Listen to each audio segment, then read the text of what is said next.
Ito na po ang aking stir fry kangkong with tupo. Yan, ito na napakasarap. Talagang swabing-swabe ang sarap nito.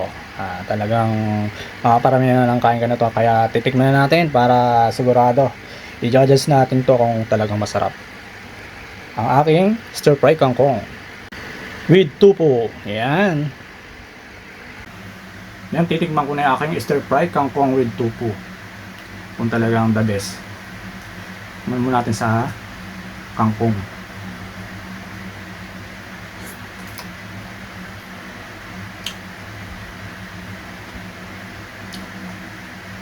Sarap, perfect. Wow! Nalasan ko yung yung butter din niya at saka yung sesame oil. Sarap. Kung gusto niyo yung aking pagluluto, yung aking menu na to, subaybayan niyo pa yung aking pagluluto. Yung tofu.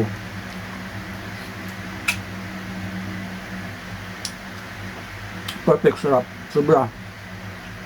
Lasang-lasa yung butter.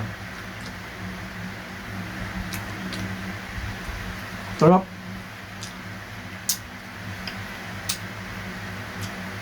Perfect. Titikman ko lang pero sunod-sunod na.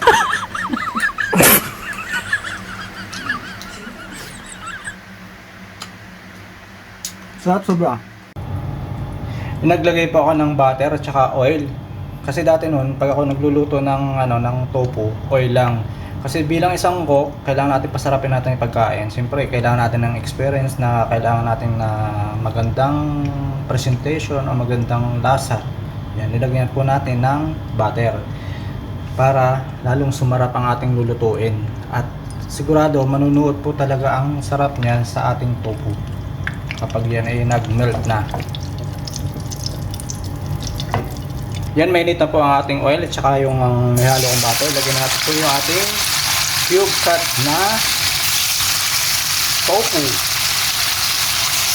Lagyan natin golden brown. Kasi pag hinalo natin yan sa kangkong, kailangan golden brown at saka hindi po siya mababasag para presentable po talaga.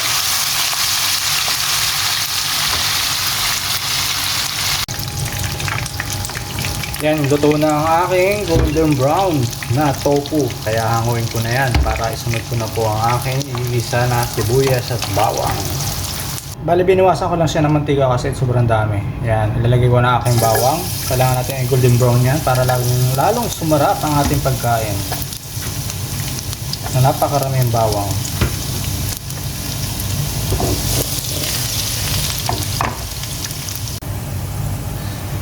Kaya ang lagi kong sinasabi na kailangan i-golden brown ang bawang kasi lalong sumasarap ang ating pagkain. So kailangan natin mag-remove ng bawang para sa ating toppings na ating kangkong with sauté tofu.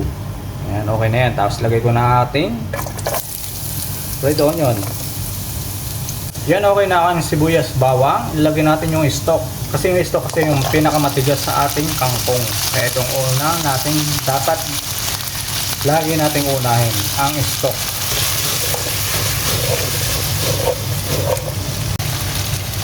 So sa Tagalog ay yung pinaka haligo o tangkay ng ang kangkong. Talagang matigas to. Kaya lagi nating unahin to. Na stir fry ko na yung aking stock or yung tangkay. Lalagay ko ng aking kangkong.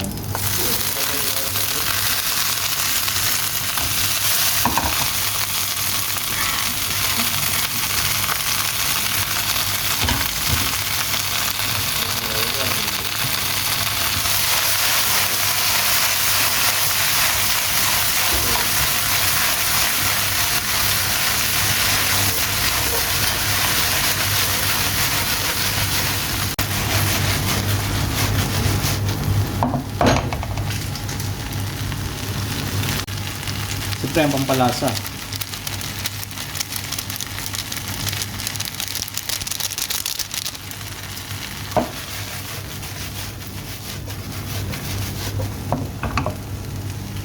Mag-add ako ng water.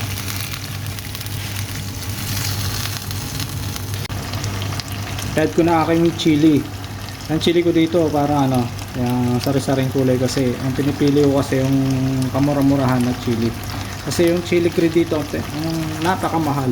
Sobra. Uy. Sumubra yung ano ko, yung hagis. Lalagay ko na aking tofu.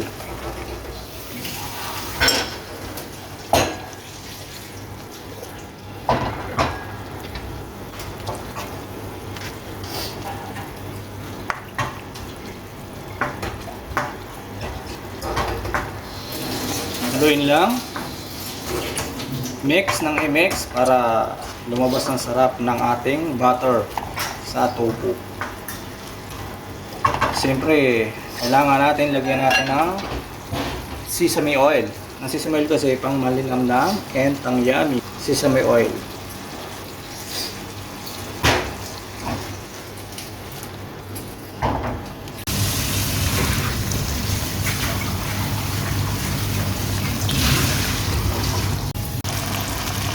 Tapos pinasarapan ng ating garlic brown.